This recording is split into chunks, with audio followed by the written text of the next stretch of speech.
रविवार रे पुणी मटन नहेले केमिति हो मटन तो हवा ही दरकार मांस झोल। तो आसतु आज मु पुणी नहीं आसी आपण मांस झोलर रेसिपी आपण मानक केमिति लगिला आपण माने निश्चित कमेंट सेक्शन रे मते जणांतु। आउ जदि आपण माने प्रथम थर मो चैनल को आछंती ताहले प्लीज प्लीज मो चैनल को सब्सक्राइब करंतु और पाखरे थिबा बेल आइकन को क्लिक करंतु ता द्वारा आपनको मोर न्यू वीडियोज रो नोटिफिकेशन खूब शीघ्र मिल जिवो। तो आसतु देखि नबा किपरि हेला आज आमर मांस झोलर रेसिपी देखा तो केते डिलीशियस खाइला बेल को आपण हाथ चाटी खाईदेवे। आसतु बनैबा आज आपण मानक सहित मटन झोल बा मांस झोल। तो एमती गैस ऑन कला परे आपण रखिदेवे ता ऊपर प्रेशर को धुआई जाइए। प्रेशर गरम होगा पर्यंत आपण वेट करेंगे। आपण जल्दी वेट न करि परचंती आपण गीत शुणु जहाँ करंतु। तो हो गला आमर प्रेशर गरम से किसी तेल देबा तेल पर टिके चीनी पकईदबा चीनी पर आम पकईदबा तेजपत्र आ चीनी कैरामेलाइज होला पर्यंत टिके अपेक्षा करबा। चीनी कैरामेलाइज हो गलानी प्राय एबे आमे से पकईदबा पियाज को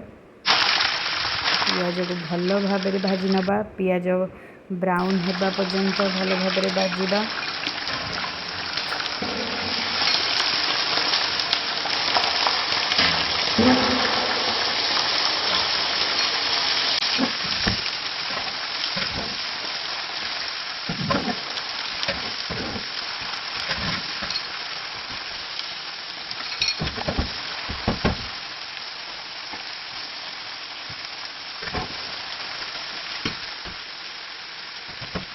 पियाज भाजीला भितर अदा रसुण को छेची नेबी मुझा भी ऑफ कैमरा। तो देखते ये पियाज केमी भल भाव भाजी हो गला अल्प भाजी हम तापर आम से पकईदबा टमाटो आउ अदा रसुण छेचा। देखु एबे आम पकईबा ये लुण पकई भल भाव पुणी गोल नबा।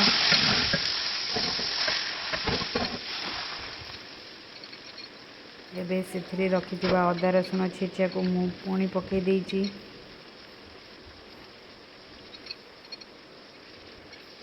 ताको भल भाव कषि नेबे।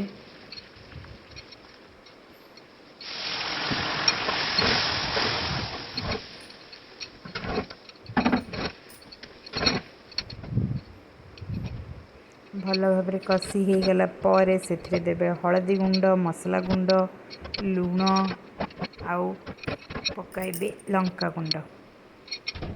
एबे देखंतु मसला को बारंबार टिके टिके चले नौथिबे मसला पोड़ी न जाऊ जमिति। मसला भल भाव कषि हो गले से देदेबे गोटे आलू को चोपा न काढ़ी ताको मु धोई पकई देइछि फाड़ फाड़ करी।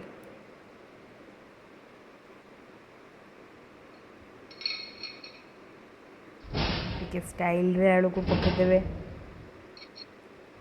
तापर मटन को टिके स्टाइल रे पकईदेवे आ मटन ऊपर किछि किछि पकईदेवे मीट मसला। ये मु गोटे टीस्पून मीट मसला पकईची ताको एबे भल भाव गोले नेबे एवं ताको गोटे प्लेट रे घोड़े स्लो फ्लेम रे ताको सिझिबा को छाड़ देबे 15 मिनिट पर्यंत। मझिरे मझिरे टिके टिके चलई देबे खोलिकी नचेत आपणकर मांस तरकारी पोड़ी जीवो।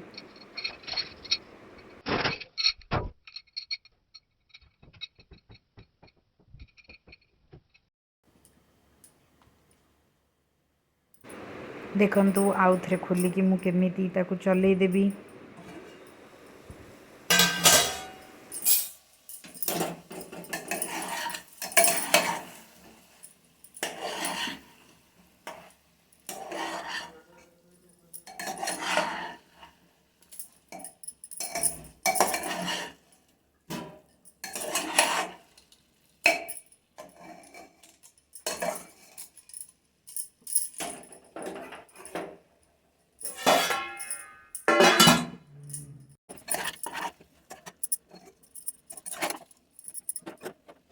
मु पाखापाखि 15 मिनट कषिदेली से गोटे ग्लास मापी पानी नौची। आपण मैंने जदि आउ टे झोल दरकार आउ टे पानी नेबे किंतु गोटे ग्लास इनफ हम। मुझे 300 ग्राम मटन नहीं आउ छाड़ीदे हाई फ्लेम रे 3टी सीटी पर 3टी सीटी पर आपणकर मटन रेडी हो। देखंतु सीटी केमती सुट सार बाजी जाऊँचे। एबे गैस फ्लेम को ऑफ करदे। एबे टिके स्टाइल रे आमे मटन तरकारी को सर्व करके देखिदेबा।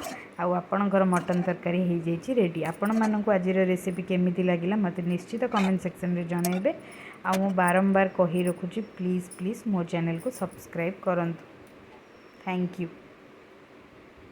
तो पुणी देखा आउ गोटे वीडियो रे। बाय।